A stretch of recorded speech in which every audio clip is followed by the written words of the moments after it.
Wellman TV. Jeric Agosta. Kabanata 1. Sa Oak Haven, Eldoria. Kinagabihan, lumabas si Jeric Agosta sa isang flower shop na may dalang bouquet ng sariwang rosa sa kanyang mga kamay. Birthday ng girlfriend niya ngayon.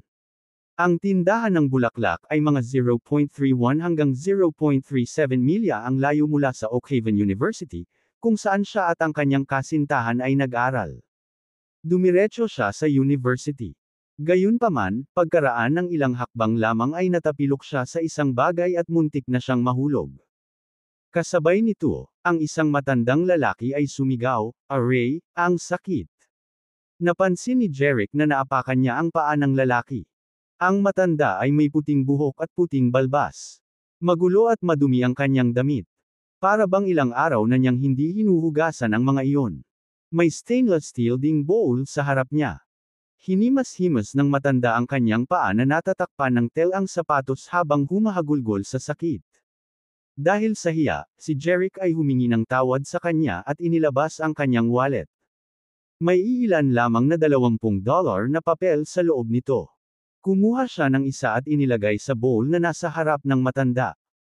Pagkatapos noon, tumalikod na si Jeric para umalis. "Huwag kang pupunta," biglang sabi ng matanda. Tumigil si Jeric nang tumibok ang kanyang puso. Nag-aalala siyang baka mangikil sa kanya ang matanda. Siya ay mahirap at gayon din ang kanyang pamilya. "Sir, meron pa po bang iba?" Nanginginig ang boses ni Jeric. "Binata, ako ang ika-178 henerasyong disipulo ng Zenith sa Ravenhurst Mountain. Ilang taon na akong naglibot sa mundo. Ngayong matanda na ako, gusto kong bumalik sa Ravenhurst Mountain." Tumangala ang matanda kay Jeric. "Bigyan mo lang ako ng $40 para mabayaran ko ang mga gastusin ko sa paglalakbay." Palihim na nakahinga ng maluwag si Jeric. Buti na lang $40 lang ang hiniling ng lalaki.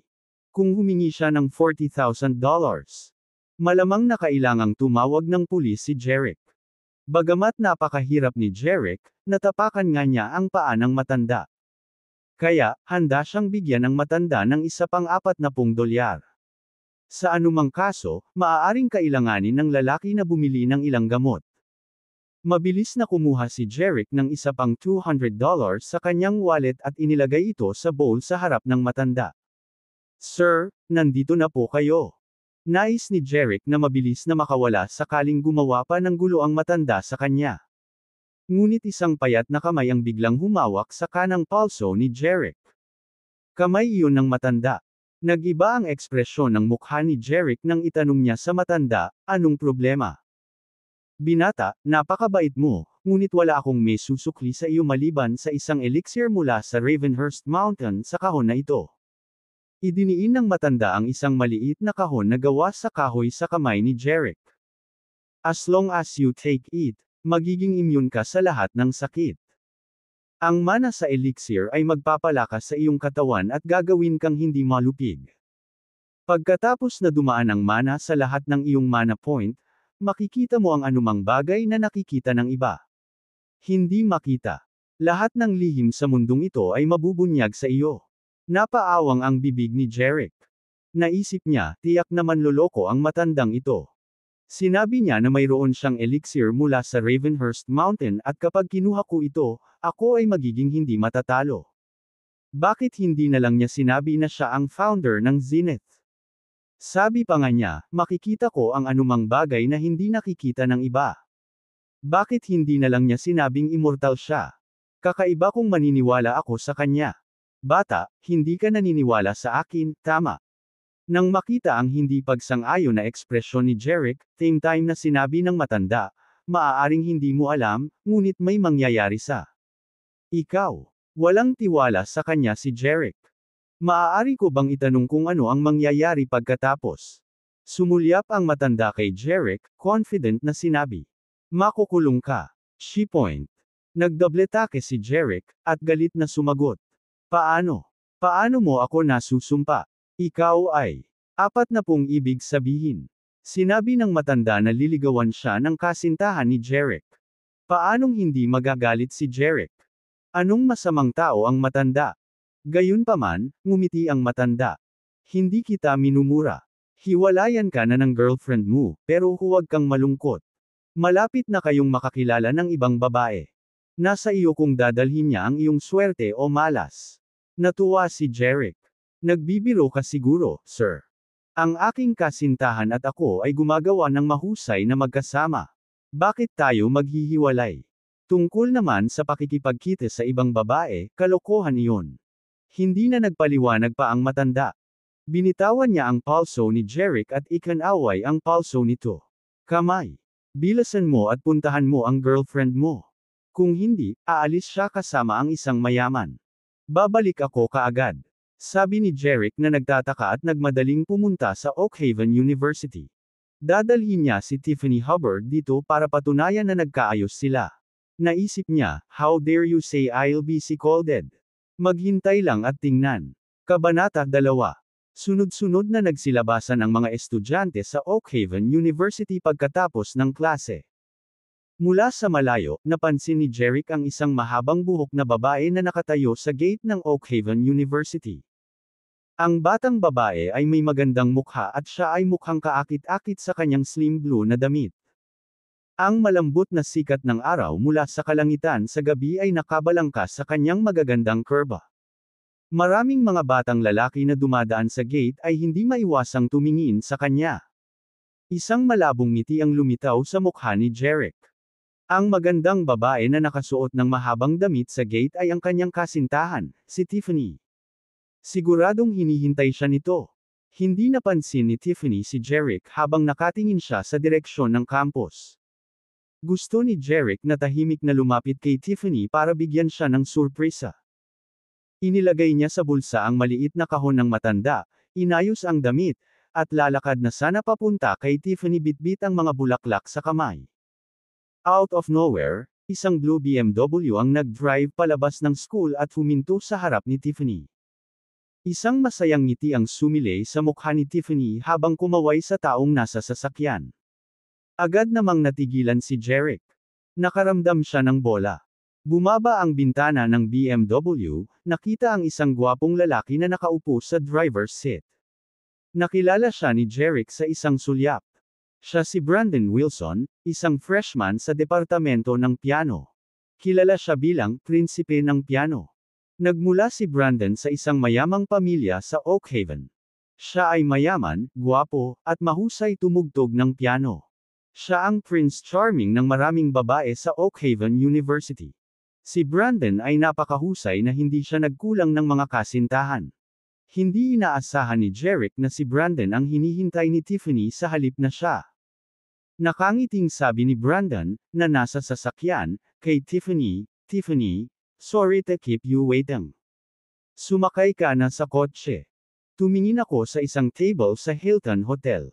Marahang tumango si Tiffany kay Brandon na may matamis na ngiti. Okay. Mabilis siyang naglakad papunta sa kabilang side. Nakita ni Jeric na tumagilid si Brandon para buksan ang pinto para sa kanya. Sumakay si Tiffany sa sasakyan, hinawi ang buhok sa noo. Gayunpaman, sa susunod na sandali, nakita niya si Jeric na nakatayo sa hindi kalayuan sa unahan niya. Anong mali? Natural, nakita rin ni Brandon si Jeric, na alam niyang boyfriend ni Tiffany. Pero nagkunwari siyang walang alam at tumingin kay Tiffany nang may interes. Nabawi ni Tiffany ang kanyang kalmado sa isang iglap. Sagot niya, wala. Fair na. Gumapang ang mga labi ni Brandon sa isang makahulugang ngiti. Nakikitang may pasok niya si Tiffany sa kanyang BMW. Dapat ay sinisiyasat niya ang background ni Jeric. Ang mga magulang ni Jeric ay mga magsasaka. Siya ay isang mahirap na bumpkin. Kaya naman, hindi na nagulat si Brandon na siya ang pipiliin ni Tiffany. Nais ng lahat na magkaroon ng mas magandang buhay. Gusto lang niyang matulog kay Tiffany, at gusto niya ng pera niya. Ito ay isang pantay na pakikitungo. Ngumiti ng nakakaloko si Brandon. Ang malamig na tingin ni Tiffany ay nakasakit sa pagmamataas ni Jeric. Naalala ni Jeric ang sinabi ng matanda. Pakiramdam ni Jeric ay para siyang tinamaan ng kidlat. Sa hindi inaasahang pagkakataon, tama ang sinabi ng matanda. Ang kanyang kasintahan ay nag-2 time sa kanya. Nilamon siya ng galit. Hindi kaya nagkunwari lang si Tiffany na wagas at hindi makamundo sa harap niya. Habang umaapoy ang BMW, hindi umalis si Brandon. Sa halip, ipinarode niya ang kanyang sasakyan sa tabi. Jeric. Hindi na kailangang sabihin, sinasadya ni Brandon iyon. Ngumiti siya kay Jeric. Ikaw si Jeric Agosta, tama ba? Binili mo ba ang mga bulaklak para kay Tiffany? I'm sorry, pero girlfriend ko na siya. Ninakaw niya ang kasintahan ni Jeric at pinagtawanan pa niya si Jeric. Napakayabang na tao ni Brandon.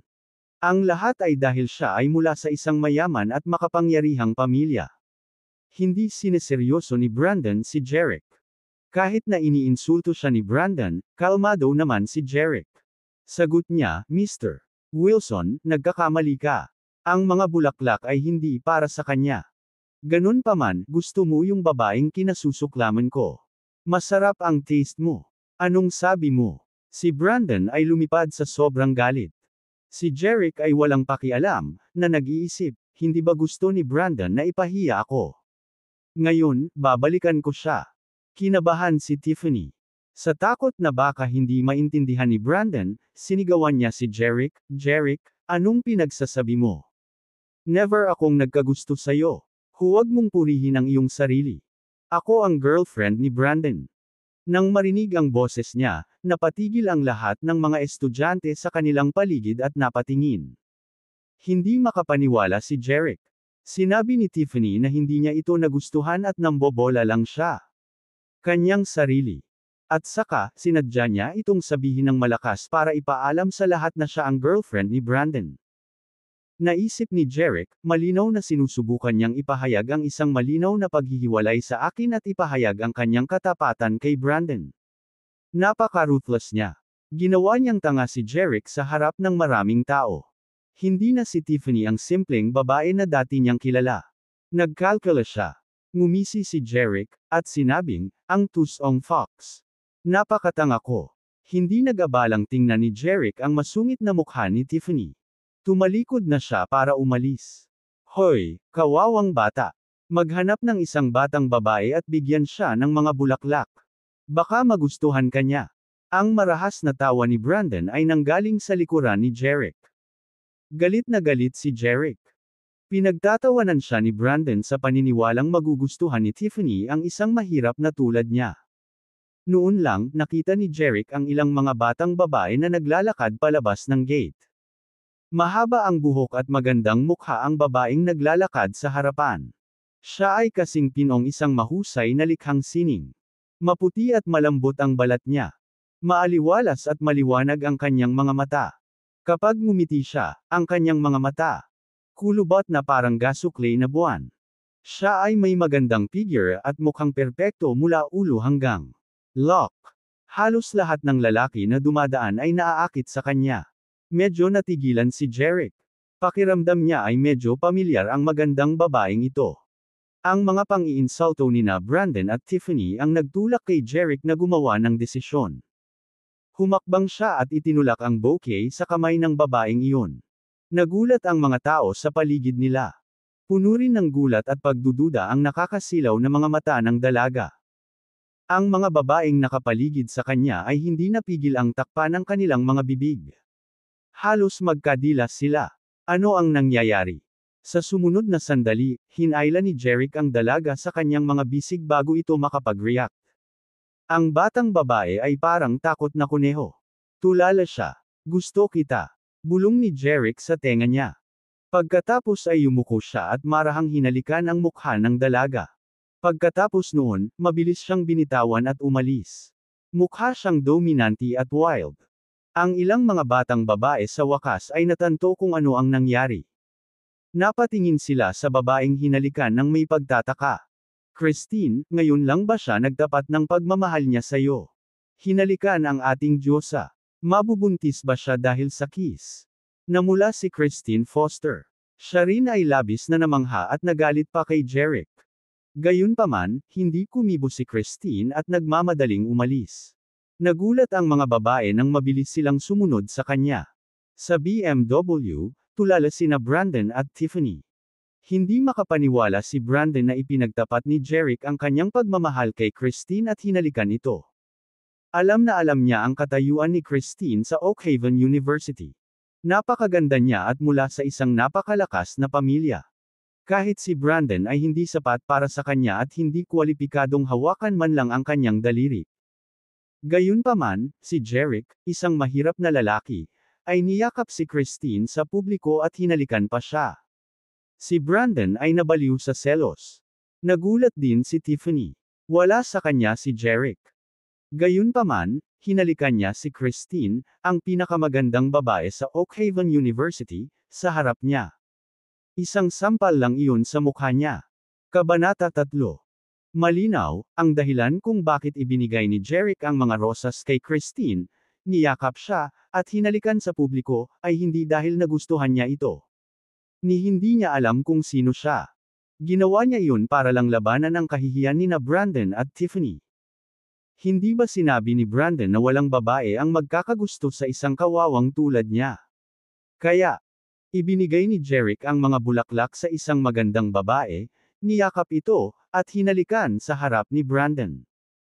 At saka, mas maganda ang babaeng ito kaysa kay Tiffany. Gusto ni Jeric na hindi nasisiyahan sina Brandon at Tiffany.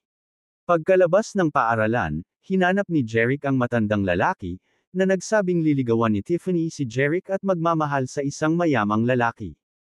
Tama ang sinabi ng matanda. Mahuhulaan niya ang kinabukasan, kaya malamang na isa siyang misteryosong bigwig. Gayunpaman, nang bumalik si Jeric sa lugar na iyon, nakaalis na ang matanda. Nakaramdam ng pagkadismaya si Jeric. Naisip niya, umalis na ba ang lalaking iyon papuntang Ravenhurst Mountain? Walang kamalay-malay na inilabas ni Jeric ang maliit na kahon mula sa kanyang bulsa. As long as you take it, magiging immune ka sa lahat ng sakit. Ang mana sa elixir ay magpapalakas sa iyong katawan at gagawin kang hindi masusupol.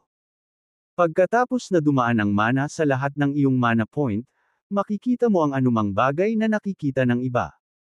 Hindi makita. Lahat ng lihim sa mundong ito ay mabubunyag sa iyo. Ito ang sinabi ng matanda kay Jeric nang bigyan siya ng elixir. Noon, hindi pa naniniwala si Jeric sa sinabi ng matanda, pero ngayon, naniwala na siya. Gayunpaman, wala na ang matanda. Hindi makapagtanong si Jeric sa matanda para sa karagdagang impormasyon. Nagpasya si Jeric na maghanap ng lugar para pag-aralan ang elixir. Pagkaraan ng 10 minuto, naupo si Jeric sa kama sa isang silid ng hotel, binuksan ang maliit na kahon na nakuha niya mula sa matanda. Bigla na lang siyang nakaamoy ng kakaibang aroma. Naka-refresh ang pakiramdam niya. Sa loob ng maliit na kahon, mayroong isang thumb-sized na black pill. Inilabas iyon ni Jeric at inilagay sa kanyang bibig. Bago niya ito nguyain, natunaw ang tableta. Marahan itong damaloy sa kanyang lalamunan. Nag-init ang pakiramdam niya at naaliw sa pakiramdam. Sa wakas, naabot nito ang kanyang mana core. Ang kanyang kalmadong mana core ay agad na naging isang rumaragasang dagat. Nakarinig si Jeric ng dagundong mula sa kanyang mana core. Siya ay natatakot, hindi alam kung ano ang nangyayari. Ang walang katapusang kapangyarihan ay lumabas sa kanyang mana core at dumaan sa lahat ng kanyang mana vessel sa isang iglap. Ang malakas na kapangyarihan ay naghugas ng kanyang mga sisidlan ng mana ng paulit-ulit. Nararamdaman pa niya ang paglaki at pagtigas ng kanyang mana vessels. Ang kanyang mga buto at kalamnan ay kumaluskos at lumakas. Habang lumalakas ang kanyang katawan at mana point, naramdaman ni Jeric ang kapangyarihan na dumadaloy sa kanyang mana points. Na-unblock ang bawat mana point. Nilalagnat ang mga ito sa loob niya. Habang ang lahat ng mga mana points sa kanyang katawan ay puno ng kapangyarihan, narinig ni Jeric ang isang biglaang boom. Sa isang iglap, naririnig niya ang mga tunog ng mga sasakyan, pagtaas ng tubig, mga sigol, malakas na hangin, mga agila, at mga kabayo. Parang lahat ng boses sa mundo ay napunta sa kanya. Pakiramdam niya ay may natuklasan siyang bagong dimensyon. Ang kanyang amoy ay tumalas din bigla. Naamoy niya ang gasolina, maalat na tubig dagat, mabangong bulaklak, at sariwang damo. Tila naaamoy ng kanyang ilong ang mga bagay mula sa buong mundo.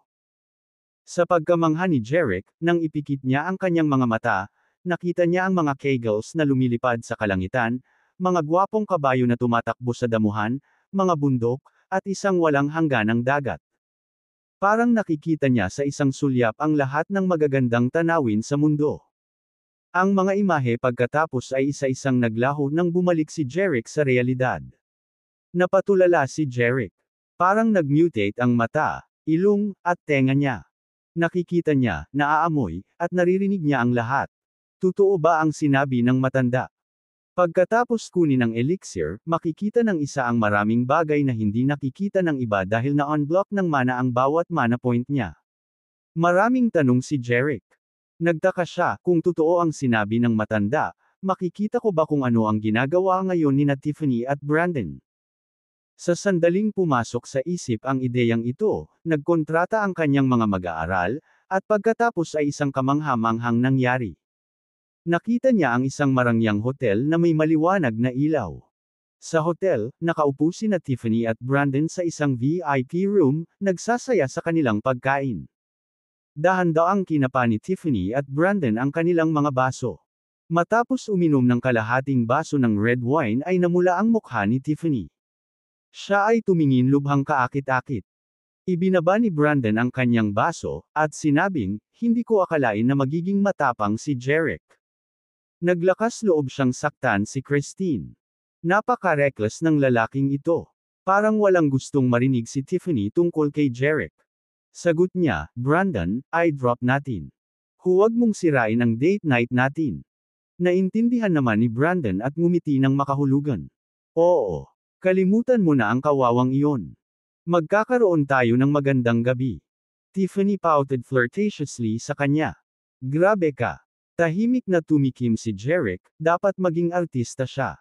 Sure enough, nagkukunwari lang siyang puro sa harap ni Jeric kanina. Napansin ni Jeric na binanggit ni Brandon si Christine. Bakit napaka-pamilyar ng pangalang ito? Biglang nagulat si Jeric. Naalala niya na si Christine ang pinakamagandang babae sa Oakhaven University. Nagmula rin siya sa isang napakayamang pamilya sa Oakhaven. Natigilan si Jeric. No wonder naramdaman niyang parang pamilyar si Christine nang makita siya sa gate ng school. Nakipaghalikan pala siya kay Christine, ang pinakamagandang babae sa Oakhaven University. Bumagsak ang puso ni Jeric. Naisip niya, tapos na ako para. Kabanata 4. Napagtanto ni Jeric na siya ay nasa malaking problema. Hinalikan niya si Christine sa gate ng school para lang maglabas ng galit. Hindi niya alam kung sino ang kinagalitan niya ng mga oras na iyon. Papatayin siya ng makapangyarihang pamilya ni Christine. Kahit na hindi nila ginawa, hindi mabibilang na mayamang tagahanga ni Christine sa Oakhaven University si Jeric. Biglang naalala ni Jeric na sinabi ng matanda na malapit na siyang makatagpo ng ibang babae. Sinabi pa niya na bahala na si Jeric kung magdadala siya ng magandang kapalaran o malas. Isa pa sa mga hula ng matanda ay nagkatotoo. Gayunpaman, ang kinakaharap ni Jeric ay tiyak na malas. Nanlumo si Jeric. Samantala, nakita rin ni Jeric na natapos na ang hapunan nina Brandon at Tiffany. Pumasok si Brandon sa elevator habang nakaakbay sa balingkinitang bewang ni Tiffany. Sa room 302 sa ika-30 palapag ng hotel. Naghahalikan at magkayakap sila nang tumunog ang phone ni Brandon. Agad namang huminto si Brandon at kinuha ang phone niya sa bulsa. Nang makita ang caller ID, naging seryoso siya. Nang makitang biglang huminto si Brandon, hindi napigilan ni Tiffany na magtanong, Brandon, sino iyon? Sagot ni Brandon, isang kaibigan. Baka may urgent siyang kausapin sa akin. Maligo ka muna. Kahit na curious si Tiffany kung sino ang tumatawag kay Brandon, pumayag naman ito at masunurin siyang pumasok sa banyo. Hindi alam ni Tiffany kung sino ang tumawag kay Brandon, ngunit alam ni Jeric. Shigors. Siya ang pangalang, Claire Kainer sa screen ng telepono ni Brandon.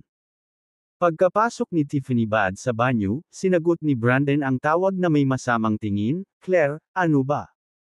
Tanong ng isang babae sa telepono na may hindi nasisiyahang tono, Brandon, nasaan ka? Ano ang tagal mong sagutin ang telepono? Claire. Nasa birthday party ako ng kaibigan ko. Ang ingay ng kwarto kaya hindi ko narinig ang pagtunog ng phone ko, sagot ni Brandon sa malambing na boses. Sinong kaibigan ta? Ako ang girlfriend mo. Bakit hindi mo ako sinama? Claire, lahat ng nandito sa party ay lalaki. Paano kita isasama? Paano kung 9 love sila sayo? Magaling ka. Okay, pakakawalan na kita this time. Oo, aking Diyosa. Pagkababa ng telepono, mukhang gamaan ang loob ni Brandon. Naisip ni Jeric sa kanyang sarili, may girlfriend na si Brandon. Dahil kinukulit ni Brandon si Claire sa telepono, tiyak na galing siya sa isang makapangyarihang pamilya. Kung hindi, hindi na sana pinaalis ni Brandon si Tiffany nang matanggap niya ang tawag ni Claire. Halata namang takot siya kay Clay. Si Tiffany naman, laruan lang siya ni Brandon. Hindi niya ito gusto. Nilagay ni Brandon ang phone niya sa bedside table at pumunta sa banyo. Tumingin si Jeric sa telepono ni Brandon sa mesa, na iniisip, kung gagamitin ko ang telepono ni Brandon para magpadala ng mensahe kay Claire, na sinasabi sa kanya kung ano ang ginagawa ni Brandon, may mangyayari bang kawili-wili. Inabot ni Jeric ang telepono ni Brandon sa ibabaw ng mesa, ngunit ang mga daliri niya ay dumaan dito na parang isang ilusyon lamang. Wala siyang makuhang kahit ano. Bagamat nakikita ni Jeric ang telepono ni Brandon, wala ito sa harapan niya. Ito ay nasa isang silid sa Hilton Hotel, na hindi bababa sa 10 minutong biyahe ang layo mula sa hotel ni Brandon. Kaya, hindi makuha ni Jeric ang telepono ni Brandon maliban kung milya-milya ang haba ng kanyang mga braso o kaya niyang yumuko sa espasyo. Ngunit imposible iyon at labag sa mga batas ng pisika. Sa sandaling iyon, isang bahagyang puting liwanag ang lumitaw sa kanyang mga palad. Parang nililigaw ng buwan ang kanyang mga kamay. Alam ni Jeric na ito ang kanyang mana. Sumabog ang mana at binalot ang kanyang kamay. Hindi maiwasan ni Jeric na mag-isip. Biglang lumitaw ang mana. Maaari ko bang kunin ang telepono sa mesa? Sinubukan muli ni Jeric. Muli niyang iniabot ang kanyang mga kamay patungo sa telepono ni Brandon. Nakita ni Jeric na habang siya ay gumagalaw, ang hangin ay umaalon. Tila isang hindi nakikitang harang ang nabasag. Sa isang kisap mata, malapit na ang telepono kay Jeric. Kinuha ito ni Jeric gamit ang kanyang kamay na napapalibutan ng mana. Naningkit ang mga mata ni Jeric. Ito pala ay maaaring basagin ng mana ang space barrier. Nangangahulugan ito na si Jeric ay nakakuha ng hyperspace na supernatural na kapangyarihan. Ang pagtuklas na ito ay nag-iwan kay Jeric na tuwang-tuwa. Matapos makuha ang telepono ni Brandon, mabilis na hinanap ni Jeric ang numero ni Claire. Nakaisip siya ng ideya at nagpadala ng text message kay Claire. Pagkatapos ay tinanggal ito ni Jeric mula sa telepono nang hindi nag-iiwan ng anumang bakas. Pagkatapos, ibinalik niya sa mesa ang phone ni Brandon. Parang walang nangyari. Ang mana sa kamay ni Jeric at ang mga ripples sa hangin ay nawala. Sabik na malaman ni Jeric kung ano ang magiging reaksyon ni Claire kapag nakita niya ang mensaheng ipinadala nito gamit ang telepono ni Brandon. Sa pag-iisip nito, nagkontrata ang mga mag-aaral ni Jeric. Tapos, may nakita siyang marangyang villa. Lumabas sa villa ang isang magandang babae na mahaba ang buhok at malakas ang presensya. Mukha siyang galit na galit, nakasuot ng pulang suit at pulang high heels, na nagpapakita ng kanyang magandang figure. Para siyang reyna. Habang naglalakad, inutusan niya ang dosenang bodyguard sa courtyard, lahat, sundan mo ako sa Hilton Hotel ngayon. Tuturuan ko ng leksyon ang bastard at bitch. Nagulat lahat ang mga bodyguard ngunit agad na sumagot, oo, Miss Carter. Ang mayabang at magandang babaeng ito ay walang iba kundi si Claire. Galit na galit siya matapos matanggap ang mensaheng ipinadala ni Jeric gamit ang telepono ni Brandon. Sumakay si Claire sa isang pulang Ferrari. Sinabayan ng ilang sasakyan ng mga bodyguard, mabilis siyang tumakbo palabas ng villa. Kabanata 5. Makalipas ang 10 minuto, dumating na si Claire at ang kanyang mga tanod sa Hilton Hotel. Mabilis silang pumasok sa hotel. Bumukas ng malakas ang pinto ng room 302 ng hotel. May hawak na camera si Claire habang agresibong sumugod kasama ang kanyang mga bodyguard. Nagmamadaling nagbihis sina Brandon at Tiffany na nasa kama. Sige na. Wag mo na lang akong pansinin, sabi ni Claire kay Brandon. Nakaupo siya sa sofa habang kinukunan sina Brandon at Tiffany. Parang gagawa siya ng live stream. Nagpanik si Brandon at nauutal, Claire, ako. Lasing ako sa birthday party ng kaibigan ko. Niligawan ako ng babaeng ito. Nakahanap ng palusot si Brandon at tinuro agad si Tiffany. Malamig na ngumiti si Claire. Ganun ba? Paano ang mensaheng ito? Pagkatapos ay itinutok niya ang screen ng kanyang telepono kay Brandon. Nakita ni Brandon ang isang text message sa kanyang telepono. Claire, please don't call Brandon again, she's not interested in you. Nasa room 302 kami ngayon ng Hilton Hotel. Magiging maganda ang gabi natin ngayong gabi. Ako, Tiffany, bumabati rin sa iyo ng magandang gabi. Ang mensahe ay ipinadala mula sa telepono ni Brandon. Nang makita ito, halos gusto ni Brandon na sakalin si Tiffany. Hindi niya inaasahan na magpapadala si Tiffany ng ganoong katangahang mensahe kay Claire mula sa kanyang telepono. Hindi nakakagulat na dumating si Claire kasama ang kanyang mga bodyguard. Tahimik na nagmura si Brandon, napakatangang babae. Tapos, tumalikod siya at sinampal ng malakas si Tiffany sa mukha. Sigaw ni Tiffany. Nanlaki ang mata niya. Hindi siya makapaniwala na sinaktan siya ni Brandon.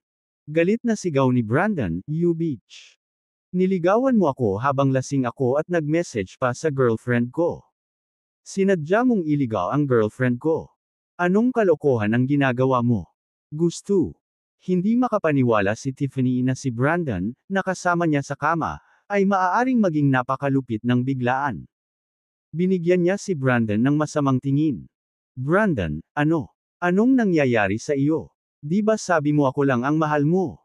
At saka, hindi ako nagpadala ng kahit anong mensahe.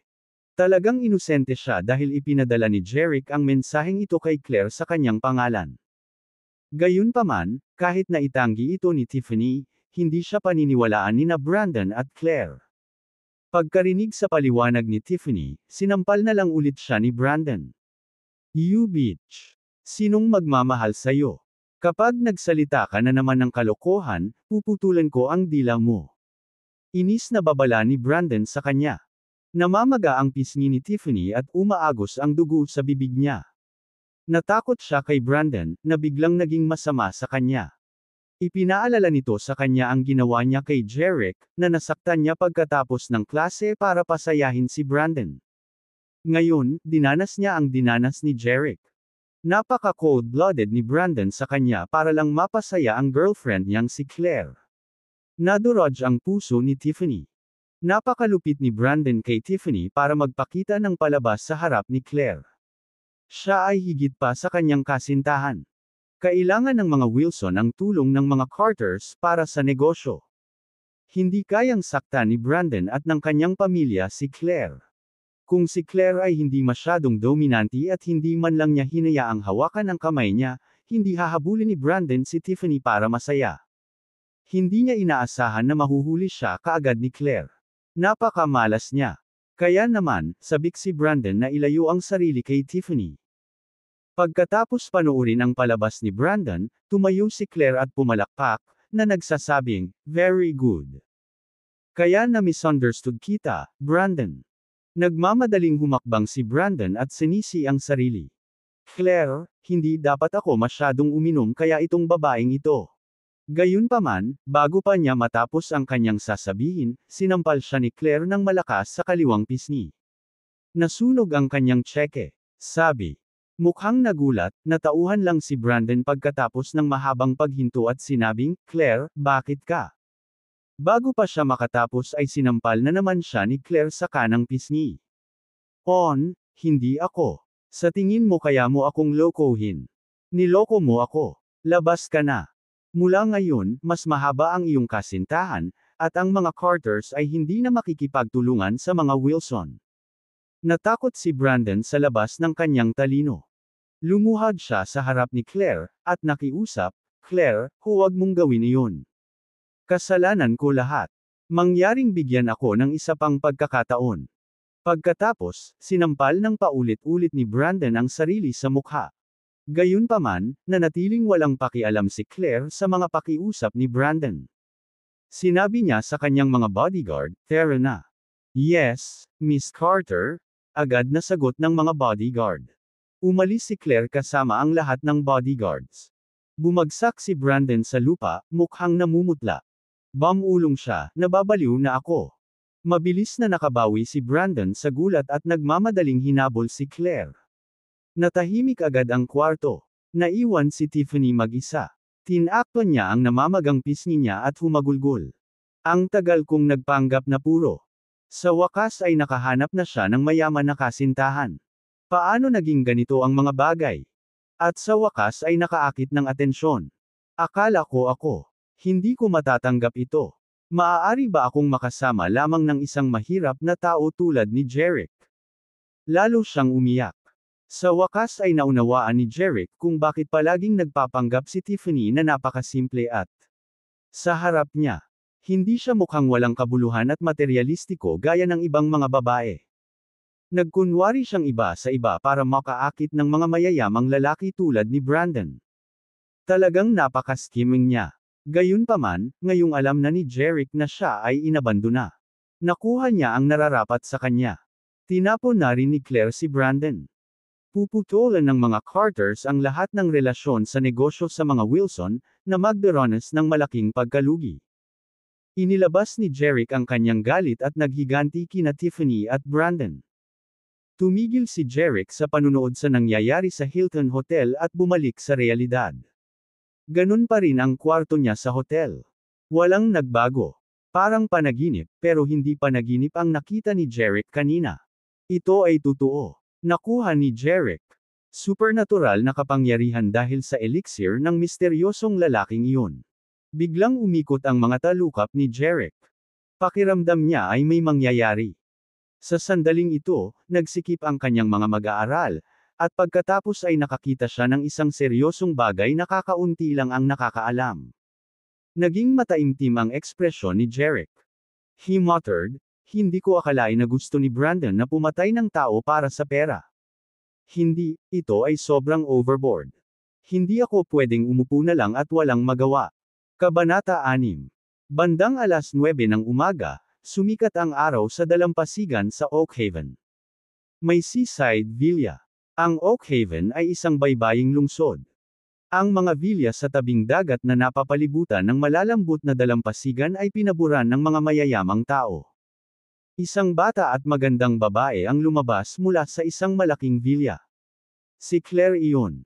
Si Claire ay nakasuot ng puting cap, isang pares ng salaming pang-araw, isang nakaistilong puting t-shirt, puting sneakers, at maong na shorts, na nagpapakita ng kanyang tuwid na mahabang binti.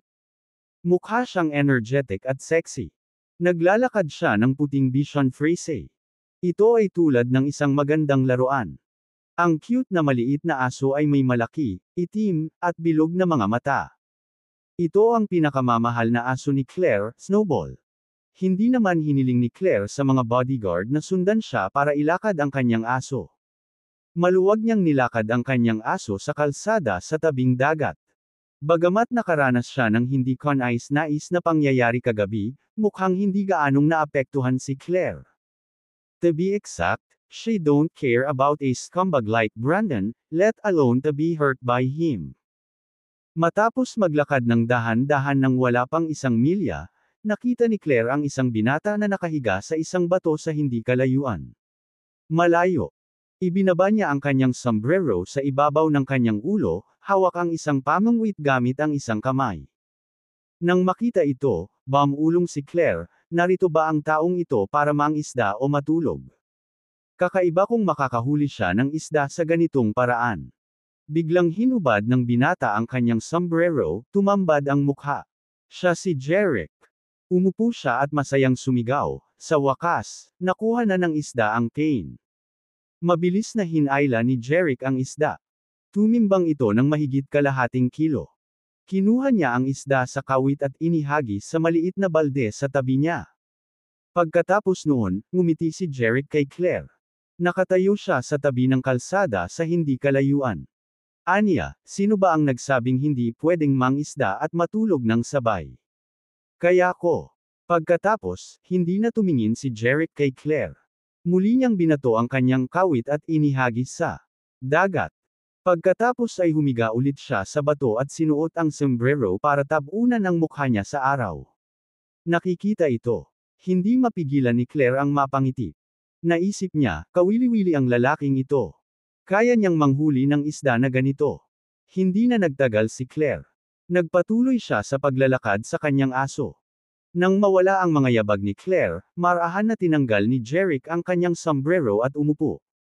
Nang makita niyang umalis si Claire, naisip niya, malapit na ang oras para salakayin ni Brandon si Claire. Kinuha niya ang pamungwit, isinuot ang kanyang sombrero, at naglakad patungo kay Claire. Napakatahimik ng daan sa tabing dagat.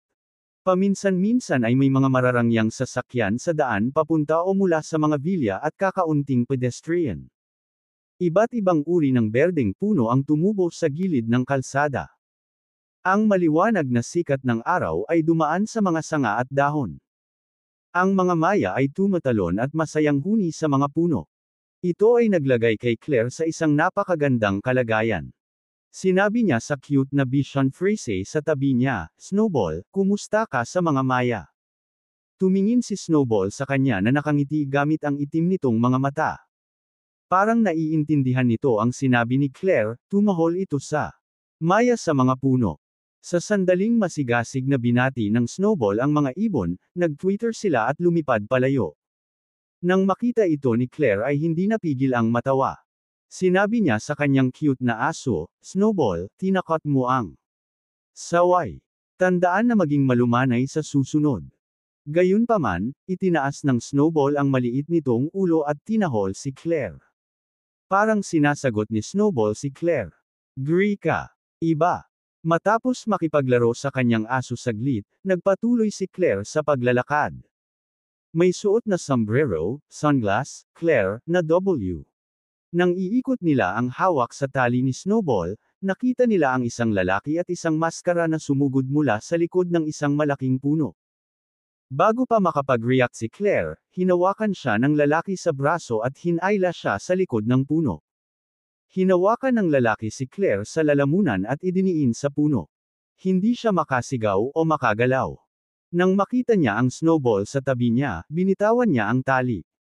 Napatingin si Snowball kay Claire, na nasasaktan, saka mabilis na tumakbo palayo. Nang makitang tumatakbo ang Snowball patungo sa vilya, tahimik na nanalangin si Claire. Umaasa siya na maaaring dalhin ng Snowball ang mga bodyguard sa tamang panahon.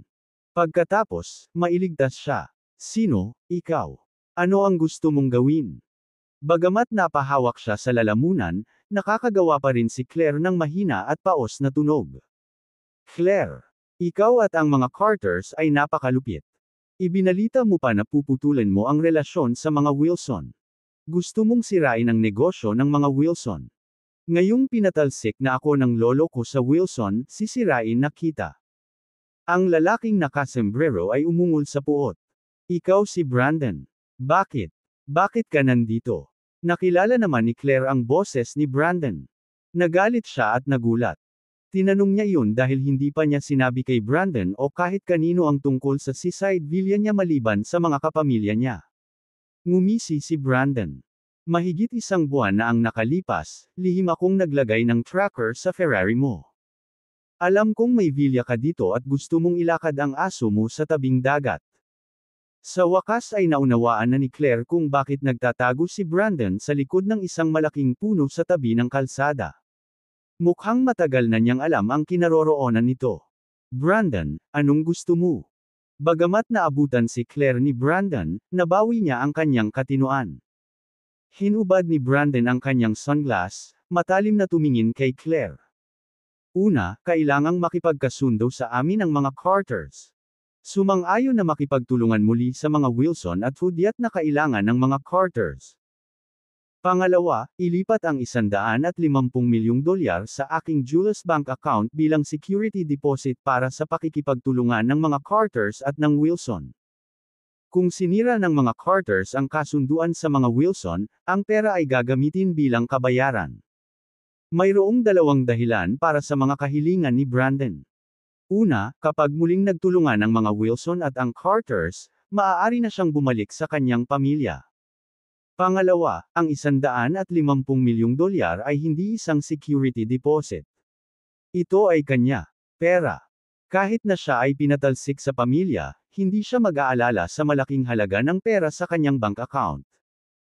Mahinahong tiningnan ni Claire si Brandon habang sinasabi niya, "Tinatanggap ko ang iyong mga kahilingan, ngunit kailangan mong umalis sa akin at hayaang tawagan ko ang aking lolo." Kumalas si Brandon sa pagkakahawak sa leeg ni Claire. Sabay kuha ng punyal sa bulsa at itinutok kay Claire.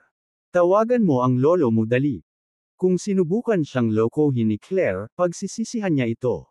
Kinuha ni Claire ang phone niya at tumawag. Panay ang tingin ni Brandon sa kanya. Samantala, may dumaan na sasakyan. May malaking puno sa pagitan nila at ng kalsada. Kaya naman, hindi naging madali para sa mga driver na mapansin sila. Ngunit nang dumaan ang sasakyan, subconsciously tumingin si Brandon sa kalsada. Sa sandaling iyon, napagtanto ni Claire na ito ay isang pambihirang pagkakataon. Mabilis niyang ibinato ang phone niya sa mukha ni Brandon. Kahit alerto si Brandon ay natama ng phone ang mukha niya bago niya ito namalayan. Hinayaan niya ang aming isang sigaw. Mabilis na tumakas si Claire mula sa likod ng malaking puno patungo sa kalsada. "Buisit, gusto mo bang tumakas? Hindi ganoon kadali." Hindi pinansin ang sakit sa mukha, hinawakan ni Brandon ang punyal habang galit na hinahabol si Claire. Mabilis na tumakbo si Claire, ngunit nang makatapak siya sa buhangin, nadulas siya at bumagsak sa lupa. Nang makitang bumagsak si Claire, mabangis na tingin ang sinabi ni Brandon, "Bitch, how dare you play tricks on me? Ipapadala kita sa impyerno ngayon." Nag-aapoy sa galit si Brandon at itinutok ang punyal kay Claire. Namutla-tla si Claire, at sumigaw, "Tulong!" Akmang hahawakan na ng kutsilyo ni Brandon si Claire, nakarinig sila ng kalabog. Parang isang mahabang poste ang tumama kay Brandon ng malakas. Sa isang sigaw, si Brandon ay agad na bumagsak sa lupa ilang metro ang layo. Kabanata 7. Namutla si Claire nang makita niya si Brandon na nakadapa sa lupa ilang metro ang layo. Napaungol siya sa sakit, hindi siya makatayo. Nakabawi lang siya sa kanyang pagkabigla at itinuon ang kanyang mga mata sa kanyang wrist-square. Ang taong iyon ay nakasuot ng sombrero at may hawak na pamungwit. Mukha siyang composed at matuwid. Natigilan si Claire nang makilala niya ang taong si Jeric, na natutulog sa bahura at nangingisda mula sa dagat. Ang pangingisda sa kamay ni Jeric ay nagpaalala kay Claire ng mahabang poste na nagpatamba kay Brandon. Pinatumba ba ni Jeric si Brandon gamit ang isang pamungwit lamang? Hindi makabangon si Brandon. Maaari bang maging ekspertong manlalaban si Jeric? Pagkaraan ng ilang sandali, natauhan si Claire at sinabi kay Jeric ng may labis na pasasalamat, "Sir, salamat sa pagligtas sa akin." Inilahad ni Jeric ang kanyang kamay kay Claire at nakangiting sinabi, "You're welcome." "Ayos ka lang ba?" Umiling si Claire at sumagot, "I'm Jackie." Hinawakan niya ang kamay ni Jeric at dahan-daang bumangon mula sa lupa. Maayos naman siya maliban sa sprained right ankle at ilang gasgas sa kanang guya. Maliban doon, ayos lang siya. Sa di kalayuan, si Brandon ay malubhang nasugatan ng pamungwit ni Jeric. Hindi siya makatayo ng matagal, ngunit pamilyar sa sasakyan ang boses ni Jeric. Sa sandaling itinaas niya ang kanyang ulo at nakita si Jeric, sumigaw siya, "Jeric, ikaw ito." Curious na tumingin si Claire kay Jeric at nagtanong, "Jeric ang pangalan mo? Kilala ka niya?" Tinulungan ni Jeric si Claire na maupo sa isang bato sa tabi ng kalsada at sumagot, "Ako nga. Kilala niya ako, at kilala ko siya. Magkaaway kami. Hindi ko lang ine-expect na masasalubong ko siya sa ginagawa niya." Kakilakilabot na bagay. Nang marinig ni Claire ang bahagi tungkol sa pagiging kaaway ni Brandon, nagtatakang tinanong ni Claire si Jeric, "May awayan ba kayong dalawa?" Tumango si Jeric, "Oo, ngunit salamat sa bastard na ito, nakita ko ang tunay na kulay ng isang babae." Isang babae. May naalala si Claire at nagtanong, "Ninakaw ba ng bastos na ito ang girlfriend mo?" Kumunat ang noo ni Jeric na parang may sumagi sa isip niya. "Oo, ginawa iyon ni Brandon kahapon," sabi niya. Girlfriend mo ba si Tiffany? Nagmamadaling tanong ni Claire. Nagulat si Jeric kay Claire at nagtanong pabalik, paano mo nalaman? Tinitigan ni Claire si Brandon, na nasa hindi kalayuan, at mapanlate na sinabi, nahuli ko ang bastard na ito at si Tiffany sa pangangalo niya sa Hilton Hotel kagabi. Lumingon si Claire kay Jeric at idinagdag, na ipaghiganti na kita. Ang mga pakikipagkalakalan sa pagitan ng negosyo ng aking pamilya at ng kanyang kumpanya ay nakansela. Kung wala ang aming mga supply, ang kanyang kumpanya ay maaaring maghintay para sa bangkarota. Nagulat siya, hinawakan ni Jeric ang mga payat na kamay ni Claire at sinabing, talaga. Maraming salamat. Hindi inaasahan ni Claire na sobrang excited si Jeric. Habang nakahawak ang kanyang mga kamay, medyo napahiya siya ngunit hindi nabalisa. Inalis niya ang kanyang mga kamay mula sa pagkakahawak ni Jeric at sinabing, okay lang. Ako ay naging kasintahan niya at isang biktima tulad mo. Tumango si Jeric nang may simpatiya kay Claire at sinabing, oo, pareho tayong biktima, pero huwag kang mag-alala. Paprotektahan kita. Hindi ka na niya kayang saktan. Natahimik si Claire. Bakit parang naging mas intimate ang kanilang pag-uusap? Mabilis na nabawi ni Claire ang kanyang pagiging isang diyosa at sinabing, oo, salamat sa pagligtas sa akin. Naspray ng bukong-bukong mo. Kung dadalhin kita sa ospital. Si Jeric ay same time na tumingin kay Claire at nag-propose. Saglit na nag-alinlangan si Claire at sinabing, tumawag ka muna ng pulis. Arestuhin ang bastos na ito. Huwag kang mag-alala dyan. Bago kita iligtas, tumawag na ako ng pulis. Naniniwala ako na malapit na silang dumating, sabi ni Jeric. At ni-record ko rin sa phone ko noong sinubukan kang patayin ni Brandon. Ang video na ito ay sapat na ebidensya para patunayan ang kanyang krimen. Natigilan si Claire. Ano? Tumawag si Jeric sa pulisya bago siya iligtas. At ni-record pa niya kung paano siya gustong patayin ni Brandon sa phone niya. Paano niya nagawa iyon? Sa ganoong emergency, walang ordinaryong tao ang nakatawag ng pulis, na itala ang krimen, at nailigtas ang biktima sa tamang panahon. Isa lang ang kaya nilang gawin sa tatlong bagay. Jeric, gayunpaman, ay ginawa ang lahat ng mga ito sa parehong oras. Karaniwan, nangangailangan ito ng tatlong tao upang gawin iyon. Makatwiran ang pagkagulat ni Claire. Para bang nakita niya ang pagdududa ni Claire, nakangiting sinabi ni Jeric, kinukuha ko ang eksena at nagkataong nakunan ang eksena ng sinusubukang patayin ka ng bastard na iyon. Walang oras, tumawag ako ng pulis.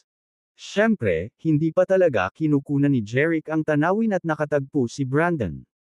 Pinangyarihan ng krimen. Ang totoo'y kumaibot ang talukap niya noong nasa hotel room siya kagabi. Pagkatapos ang pangitain na pinatay ni Brandon si Claire ngayon. Sa kanya. Nalaman niya kung kailan magtatago si Brandon sa likod ng isang puno sa gilid ng kalsada, kung kailan lalabas si Claire para ilakad ang kanyang aso, at kung kailan makakatakas si Claire mula kay Brandon. Nakita na niya ang lahat ng maaga. Sinadya ni Brandon na patayin si Claire, at siya ay kaaway ni Jeric sa isang kahulugan. Kaya, kung ito ay wala sa isang kahulugan ng hustisya, nakita ni Jeric na kailangan itong gawin. Kung tutuusin, ang pagpapahirap sa kanyang kaaway ay magpapasaya sa kanya. Iyon ang dahilan kung bakit siya ay nangingisda sa tabing dagat malapit sa bahay ni Claire noong una. Sinusubukan niyang hulihin ang parehong isda sa dagat at si Brandon. Eksaktong nahawakan niya ang bawat node ng buong krisis ni Claire. Kaya naman, tumawag siya ng pulis bago nahuli sa panganib si Claire. Mahinahon pa niyang nai-record ang crime scene ni Brandon at nailigtas si Claire sa oras. Tiyak na hindi ihahayag ni Jeric ang kanyang supernatural na kapangyarihan. At tumira si Claire sa paliwanag ni Jeric. Pero sa puso niya, nahihirapan pa rin siyang paniwalaan. Nang mabalitaan ni Brandon na tumawag si Jeric ng pulis at kinunan ang pinangyarihan ng krimen, hindi na siya manatiling kalmado ngunit sumigaw, Jeric, damn it! Papatayin kita! Pinilit niyang bumangon, ngunit isang matinding sakit ang nanggaling sa kanyang mga bilang tadyang. Napaungol si Brandon at bumagsak muli sa lupa. Ang sakit ay pumatay sa kanya. Lumapit si Jeric, Tumingkayad, ngumiti kay Brandon, at sinabi sa boses na naririnig lang nilang dalawa, "Brandon, matapang kang gustong patayin si Claire, anak ng Carter Group. Hintayin mo na lang ang habang buhay mong sentensya. Jerick, patay ka na. Pinatayo mo ako. Maghihiganti ako." Inikot ni Brandon ang kanyang mga mata, humihingal, at pilit na nagpupumiglas. Napangisi si Jerick, nasa napakalungkot na kalagayan ng marangal na anak ng mga Wilson. Nakakaawa. Tumayo si Jerick at bumalik sa tabi ni Claire. "Nasugatan ang paa mo. Dadalhin kita sa doktor." Muli, same time na tumingin si Jerick kay Claire at nag-propose. Bumaba si Claire at bumulong, "Hindi mo ako kailangang buhatin. Kaya kung maglakad." Bago pa siya makatapos, hinawakan siya ng isang pares ng malalakas na braso. Nagtaas ng mata si Claire. Sinalubong ng kanyang nalilitong mga mata ang tingin ni Jerick. Jerick beamed at her and said, "Kung hindi kita buhatin, pwede kitang buhatin sa mga bisig ko, di ba?" Namula si Claire sa mga sasakyan. Maya-maya lang, napaungol si Brandon na parang baliw. Kabanata 8. Wiwo. Dumating ang mga hiyawan ng mga sirena, at dalawang sasakyan ng pulis ang mabilis na yumandar mula sa di kalayuan. Highway. Kasabay nito, ang hap mula sa isang tuta at ang mga tunog ng nagmamadaling yabag ay nagmula sa ibang direksyon. Nakita ni Jerick ang snowball ni Claire na mabilis na umaagos. Kasunod ng snowball ay 4 o 5 matataas na bodyguard. Tama iyon. Kanina, tumakbo pabalik sa villa si Snowball na kasama ni Claire at humingi ng tulong. Bumalik si Snowball nang wala si Claire, hindi mapakali sa mga bodyguard, sinalo ang kanilang pantalon gamit ang mga ngipin nito, at hinayla ito palabas. Naisip nila na may nangyari kay Claire. Kaya naman, sinundan ng mga bodyguard na ito si Snowball para hanapin si Claire. Tinuro at sinigawan nila si Jerick kahit 100 metro pa lang ang layo nila kina Jerick at Claire. "Anak, ibaba mo si Miss Carter. Itigil mo na ang pagkakasala mo." Hindi na kailangang sabihin, kinuha nila si Jerick bilang isang kontrabida na may masamang intensyon para kay Claire. Hindi nakaimik si Jerick. Nang makitang hindi naiintindihan ng kanyang mga bodyguard ang sitwasyon, nagmadaling bumulong si Claire kay Jerick, "Ibaba mo ako." Nahihiya siyang hawakan siya ni Jerick sa harap ng mga bodyguard niya. Sa isang magandang babae sa kanyang mga bisig, si Jerick ay lubusang nasiyahan sa paghawak kay Claire at amoy ang bango ng kanyang katawan. Gayunpaman, malapit nang dumating ang mga pulis, at dumating na rin ang mga bodyguard ni Claire. Walang saysay para kay Jerick ang patuloy na paghawak kay Claire. Ibinaba ni Jerick si Claire. Sumugod ang mga bodyguard, sinusubukang mahuli si Jerick, ang masamang tao. Agad silang pinigilan ni Claire, at sinabing, hindi siya ang masamang tao. Iniligtas niya ako. Ang nagtangkang saktan ako ay si Brandon. Itinuro ni Claire si Brandon, na humahagulgol sa lupa sa di kalayuan. Sa wakas ay napagtanto ng mga bodyguard na nagkamali sila sa paghatol kay Jerick. Wala ng oras, sumugod sila, hinawakan ang mga braso ni Brandon, at pinasuko siya. Muli, napasigaw si Brandon sa sobrang sakit. Noon lang, dumating ang dalawang sasakyan ng pulis at lumabas ang 7 o 8 pulis. Nanguna sa pangkat ay isang nasa katanghaliang gulang na pulis. Nang makita ang mga bodyguard at ang nahuli na si Brandon, nagtanong siya, "Ano ang nangyari? Sino ang tumawag ng pulis?" "Ako iyon," sagot ni Jerick, humakbang pasulong. "Nagsumbong ka ng kaso ng pagpatay. Anong nangyari?" Tanong ng nasa katanghaliang gulang na pulis. Ipinakita ni Jerick sa pulis ang video ni Brandon na sinusubukang patayin kaagad si Claire. Matapos itong panuurin, ang nasa katanghaliang gulang na pulis ay tumalikod at inutusan ang dalawang pulis sa kanyang tabi, ibalik ang sospek. "Oo, sir." Mabilis na lumapit ang dalawang pulis, kinurot si Brandon, at dinala sa sasakyan ng pulis. Sigaw ni Brandon, "Inosente ako. Inosente ako." The middle-aged police officer sneered, "Lalabas ang katotohanan kapag nasa police station na tayo." Pagkatapos ay lumingon siya kay Jerick at Claire. "Mangyaring sundin ako sa istasyon ng pulisya para sa isang pahayag." Sinabi ni Jeric sa pulis, nasugatan ang paa ni Miss Carter at nangangailangan ng paggamot.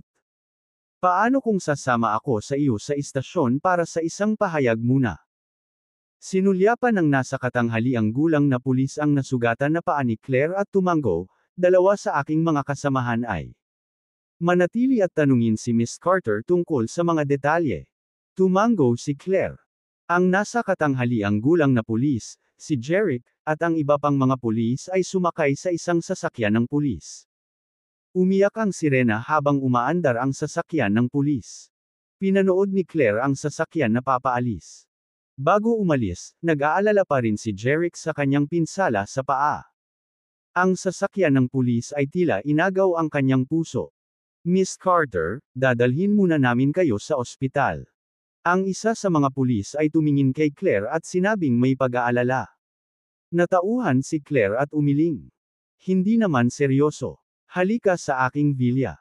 Bibigyan ako ng aking pribadong doktor ng gamot. Sige, pupunta tayo sa villa mo, Miss Carter.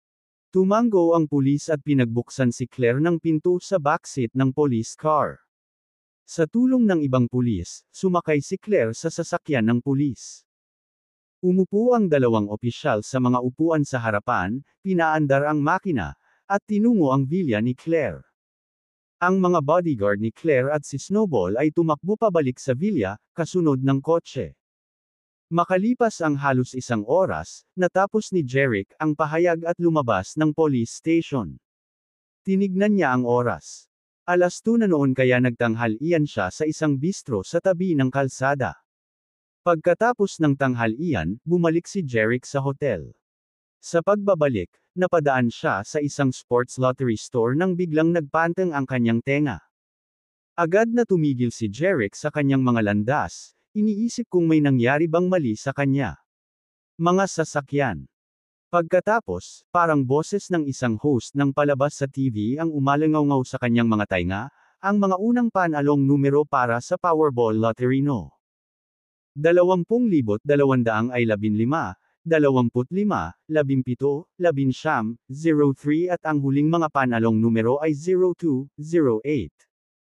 Ang unang mga panalong numero para sa Powerball Lottery No. 20,200 ay ang Powerball Lottery No.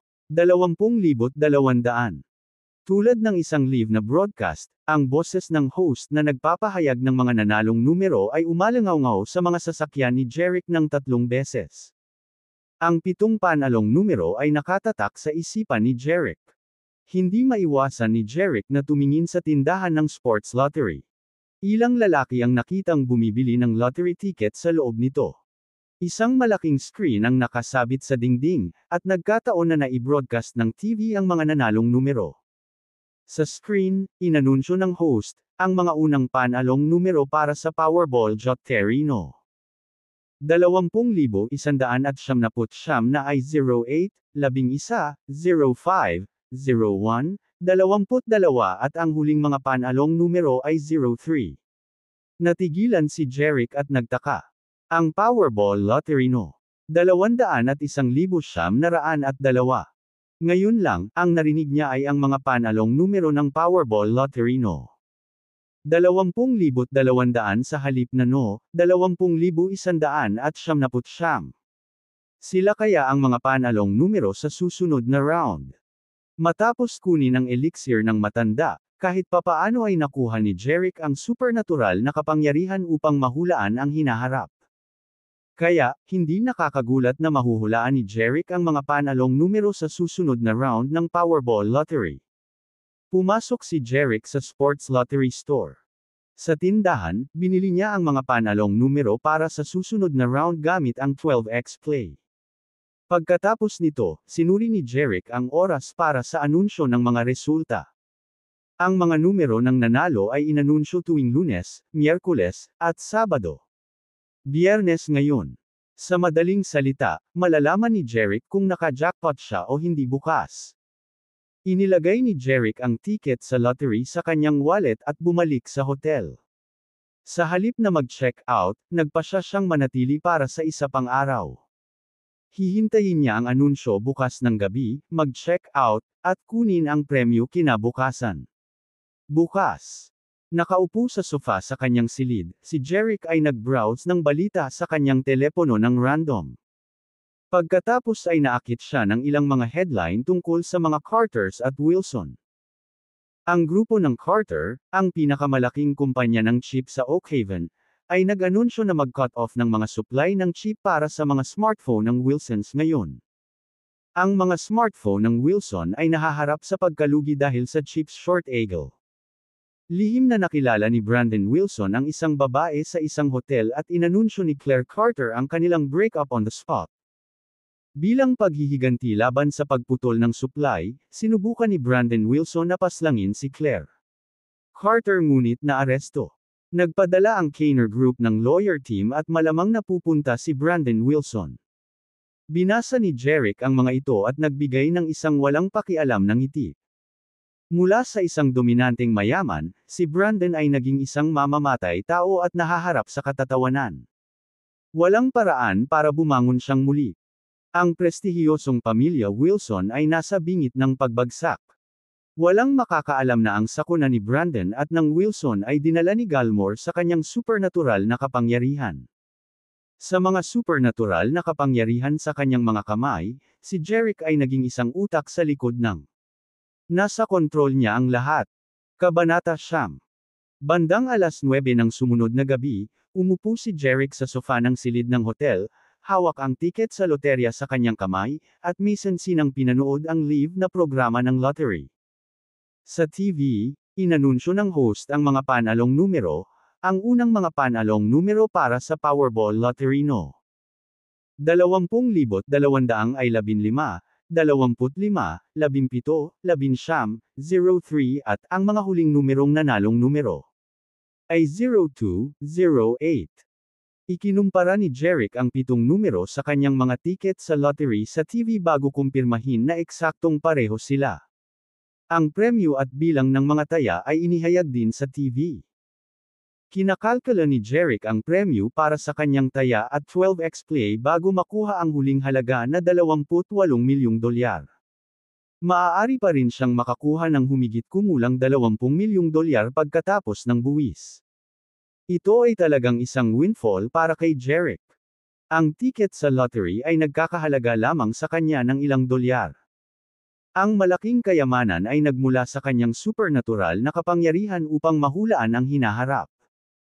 Ang kanyang supernatural na kapangyarihan ay naging madali para kay Jeric na makakuha ng kayamanan.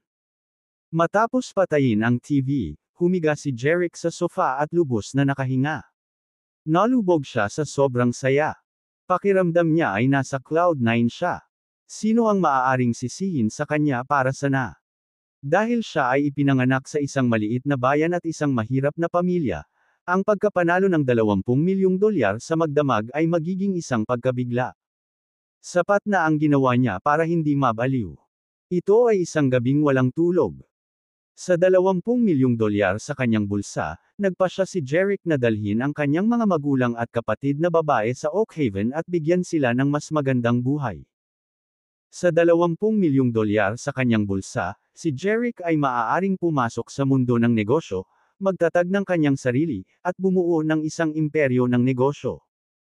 Sa 20 milyong dolyar sa kanyang bulsa, hindi na muling hahamakin si Jeric ng mga mapanlinlang na asong tulad ni Tiffany. Sa madaling salita, hindi na ang kahirapan ang tanging pagpipilian sa kanyang buhay. Maraming mga pagpipilian ang magagamit niya ngayon. Si Jeric ay puno ng ambisyon at mga inaasahan. Sa isip niya, lubos siyang nagpapasalamat sa matandang iyon na nagbigay sa kanya ng elixir. Kung wala ang elixir, hindi siya maaaring magkaroon ng supernatural na kapangyarihan o maabot ang jackpot.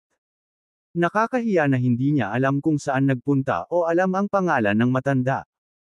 Nagpasya na si Jeric na gantihan ang matanda nang muli niya itong makilala. Si Jeric ay maraming iniisip at sa wakas ay nakatulog sa mga huling oras. Kinabukasan, nagising si Jeric ng alas 9 ng umaga at nag-check out. Pagkatapos ng isang kapana-panabik na gabi, kumalma siya. Nag-almusal siya sa isang stall at dumaan sa isang tindahan ng laruan. Pagkatapos ng ilang sandali ng pagsasaalang-alang, pumasok siya at bumili ng maskara ng panda. Binili niya ito dahil nakasanayan na ng mga nanalo na i-claim ang kanilang mga premyo sa TV na may maskara. Ang pagsusuot ng maskara ay masisiguro ang kanilang kaligtasan at mapoprotektahan ang kanilang privacy. Pumara si Jeric ng taxi at dumiretso sa Lottery Commission sa Oak Haven. Sa araw na ito, inangkin ni Jeric ang mahigit $20 milyon na premyo sa isang pandamask at lumabas sa telebisyon sa milyon-milyong kabahayan sa Oak Haven. Ang maswerteng aso sa isang pandamask na nanalo ng $20 milyong ay natural na naging paksa ng mga talakayan ng mga tao. Sino ang taong ito na nakamask ng panda? Paano niya gagastusin ang $20 milyon na premyo? Sa sobrang laki ng premyo sa bulsa, kailangan pa ba niyang magtrabaho ulit? Tiyak na aalis siya sa kanyang trabaho dahil sapat na ang pera para mabuhay ang natitirang bahagi ng kanyang buhay. Nagpatuloy ito. Dumaan si Jeric sa proseso ng pagtubos ng Lottery Commission, at ang premyo ay napunta sa kanyang deposito. Sa daan, narinig niyang pinag-uusapan siya ng maraming tao. Hindi niya maiwasang mapangiti. Noong nakaraan, kapag pinapanood ni Jeric ang iba na naghahabol ng mga presyo sa mga maskara sa TV, binanggit niya ang tungkol sa kanila ng ganito. Sa hindi inaasahang pagkakataon, naging paksa siya ng mga talakayan ng iba. Nakita niyang medyo kawili-wili ang pagbabago ng mga tungkulin. Nilagay niya ang kamay niya sa bulsa at dinama ang wallet niya. Sa wallet, mayroong isang bank card na may deposito na $20 milyong. Sa madaling salita, si Jeric ay isa ng hindi nakikitang milyonaryo. Sa $20 milyong sa kanyang bulsa. Naisip muna ni Jeric na bumili ng bahay at ilipat ang kanyang mga magulang sa Oak Haven mula sa kanayunan. Dadalhin din niya ang kanyang nakababatang kapatid na babae sa malaking lungsod at hayaan itong mag-aral sa isang mas mahusay na high school. Pamilya ang pinakamahalaga sa isip ni Jeric. Ngayong mayaman na siya, natural na gusto niyang magkaroon ng mas magandang buhay ang kanyang pamilya. Bago bumili ng bahay, kailangan niyang malaman ang tungkol sa mga ari-arian. Isang tao ang biglang pumasok sa isip ni Jeric. Matalik niyang kaibigan iyon. Luke Mann. Ang kanyang buddy at deskmate ay isang lokal na Fresh Oak Haven. Ang negosyo ng kanyang pamilya ay nagkakahalaga ng $10 milyong. Si Luke ay maaaring ituring na mula sa isang mayamang pamilya. Kaya, napakaraming alam ni Luke tungkol sa mga bagong binuong property sa Oak Haven. Kinuha ni Jeric ang kanyang telepono at tinawagan ang kanyang kaibigan. Luke. Hindi nagtagal ay konektado ang linya, at ang nag-aalalang boses ni Luke ay dumating. Jeric, sa wakas ay tinawag mo na ako. Tatawagan na sana kita. Nagtataka na tanong ni Jeric, ano ito? 2 days ago, hinalikan mo si Christine after school. Sensational yan. Bilang kaibigan mo, nag-aalala ako sa iyong kaligtasan. Galit na sabi ni Luke. Nakinig si Jeric at napagtanto na ang mga salita tungkol sa kung paano niya hinalikan si Christine ay kumalat sa mga estudyante ng Oak Haven University. Ngunit hindi siya nag-aalala. Sa halip, sinabi niya sa kaibigan. Mamaya na natin pag-usapan. Sa ngayon, gusto kong bumili ng bahay. Dahil marami kang alam tungkol sa magagandang ari-arian sa Oak Haven, sumama at tumingin sa paligid. Pagbili ng bahay. Jeric, biro ba ito? Ang mga presyo ng pabahay sa Oak Haven ay nagsisimula sa $2.5 libong kada metro kwadrado. Naka-jackpot ka ba? Matamlay na sabi ni Luke. Natawa si Jeric sa kahihiyan, naka-jackpot nga ako. Natahimik si Luke. Makalipas ang ilang segundo, nagmamadaling nagtanong si Luke, Jeric, naka-jackpot ka talaga. Magkano ang nanalo mo? Hindi gaano, $10 milyong lang. Hindi sinabi ni Jeric ang totoo baka mabigla ang kaibigan niya na nanalo siya ng $20 million. 10 milyon. Holy cow, hindi gaanong tawag dito. Malinaw, nabigla pa rin si Luke nang marinig ang maliit na halaga ng premyo ni Jeric. Jeric, ipadala mo sa akin ang lokasyon mo. Darating ako kaagad. Okay, ipapadala ko ito sa pamamagitan ng WhatsApp. Ibinaba ni Jeric ang telepono at ibinahagi ang kanyang lokasyon kay Luke sa WhatsApp. Makalipas ang halos 10 minuto, biglang huminto ang isang mabagsik na puting Land Rover sa harap ni Jeric na may tili. Bumukas ang pinto ng sasakyan, at lumabas ang isang binata na maikli ang buhok. Nakasuot ng salaming pang-araw, mukha siyang matapang sa isang puting kamiseta, isang pares ng brown na shorts, at isang pares ng brand sneakers ng isang limitadong edisyon. Ang mataba na ito ay uri ng nakaistilong. Nang makita si Jeric, bumangon ang mataba, binutukan ng kamao ang balikat ni Jeric, at ngumiti ng pagkatamis-tamis, "Ang galing, bro. Sa loob ng ilang araw, naging milyonaryo ka na. Pinipinturahan ko ng pula ang bayan." Tama iyon. Ang mataba na ito ay walang iba kundi ang kaibigan ni Jeric, si Luke. Kabanata 10. Pagkasakay ni Jeric sa kotse at pagkabit ng seatbelt, nagtanong si Luke, "Jeric, magkano ang budget mo?" Isang hiwalay na villa na may ilang daang metro kwadrado at nagkakahalaga ng 10 o 2 hanggang 4 na milyong dolyar. Nag-isip sandali si Jeric at sumagot. Pagkatapos ng lahat, mayroon siyang higit sa 20 milyong dolyar sa kanyang bulsa. Ito ay katanggap-tanggap para sa kanya na bumili ng isang detached villa na may 2 hanggang 4 na milyong dolyar. Ang isang villa na may ilang daang metro kwadrado ay medyo malaki para sa kanyang mga magulang, kanyang kapatid na babae, at sa kanya. Pero iba na ang kwento kapag nagpakasal na siya at nagkaanak.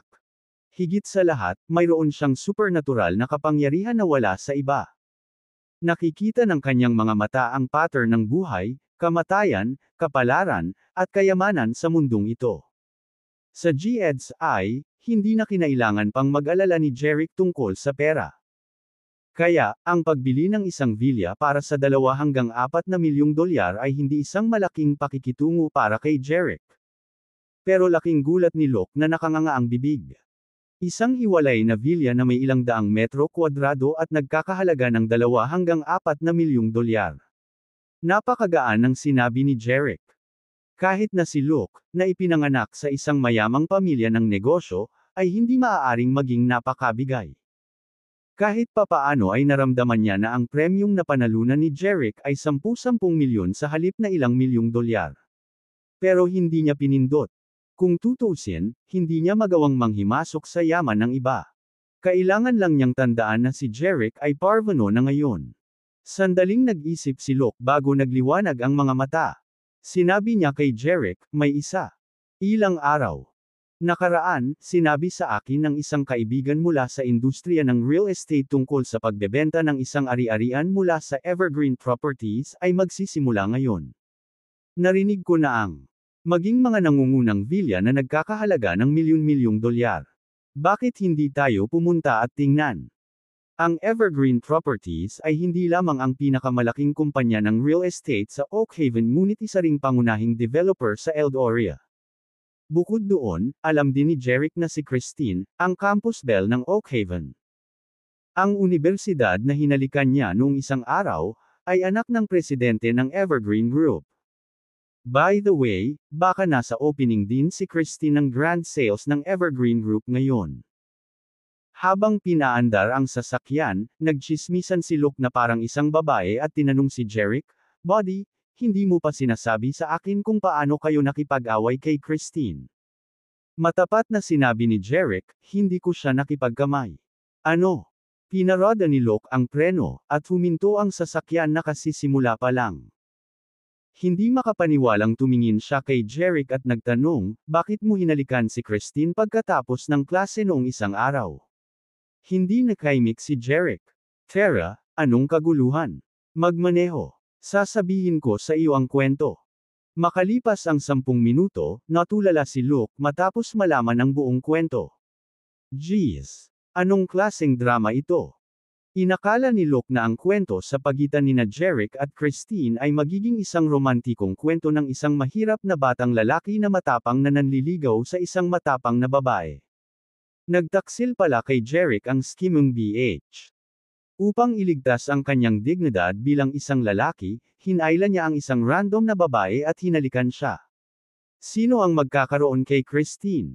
Naang babae noon. Malamang na hindi malaman ni Luke ang totoo. Masyadong sikat si Christine kung tutuusin. Nakita lang ng mga tao na hinahalikan si Christine. Walang nakakaalam na pinagtaksilan ni Tiffany si Jeric. Matapos malaman ang katotohanan, sumimangot si Luke at sinabing may pag-aalala para kay Jeric. Kumalat na sa buong Oakhaven University ang bagay tungkol sa paghalik mo kay Christine. Bakit hindi ka humiga sa loob ng ilang araw at bumalik sa paaralan pagkatapos ng mga bagay na tumahimik?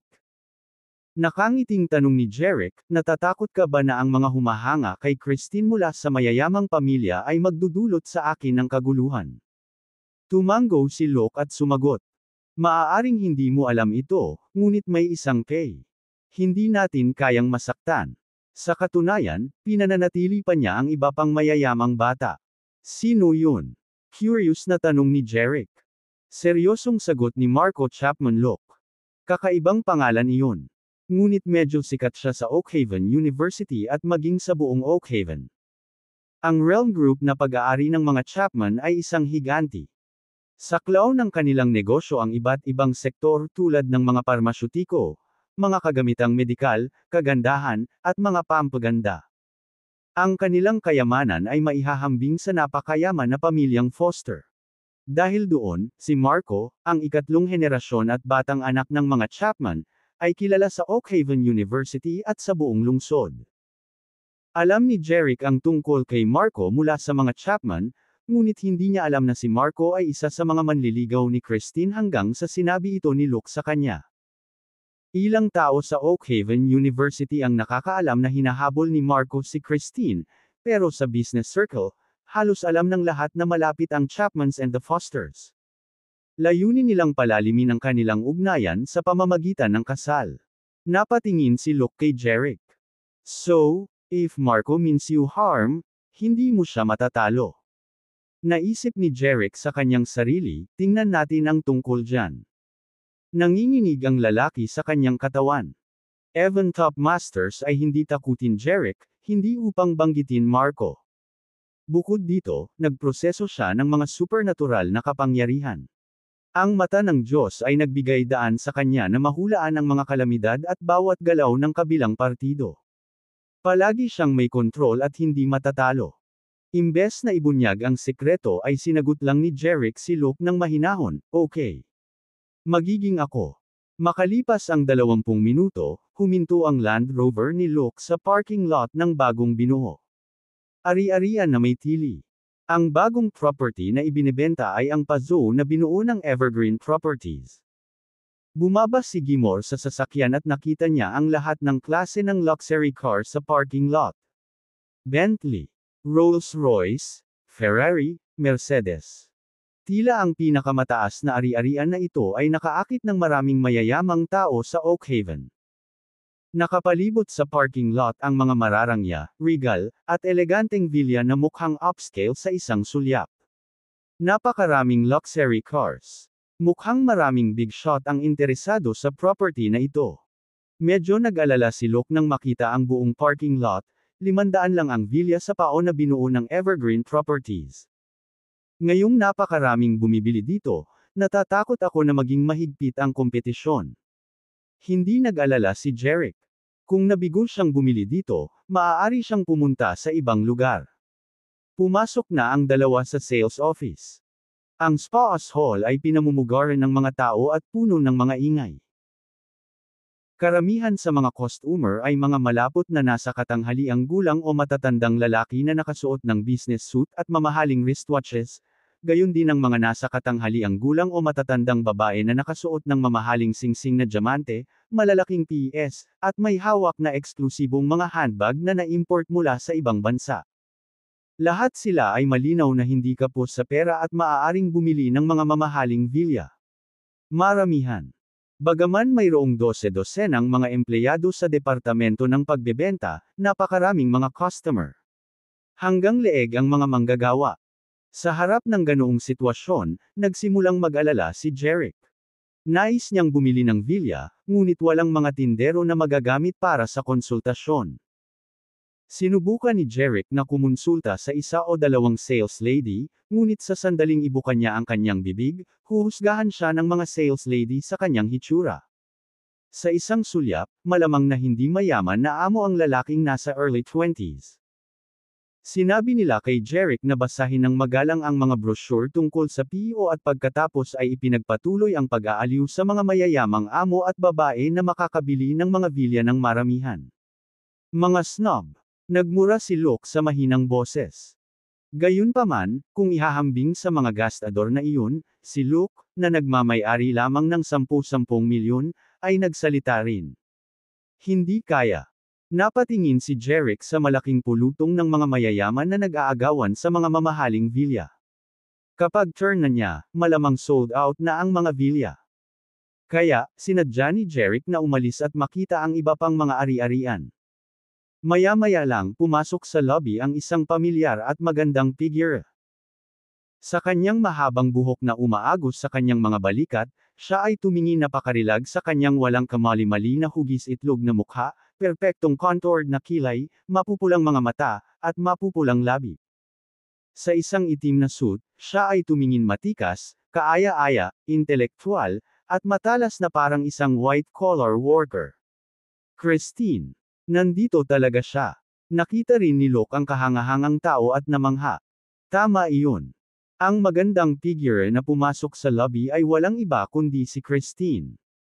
Pagpasok pa lang ni Christine ay nakita na rin niya sina Jeric at Luke. Ngunit sa halip na bigyang pansin ang mga ito, nagtalaga siya ng mga gawain sa isang dosenang sales ladies na pansamantalang inilipat mula sa ibang mga tindahan upang suportahan kaagad ang mga benta ng mga bagong ari-arian. Pagkatapos noon, nakaramdam ng pagod si Christine, nakahanap ng tahimik na sulok, at naupo sa isang sofa. Nakita ni Jeric si Christine na nagpapahinga sa isang sulok at sinabi kay Luke, "Maghintay ka rito." Pagkatapos, tinungo niya si Christine. Inikot ni Luke ang kanyang mga mata at nagtaka, ano ang sinusubukang gawin ni Jeric.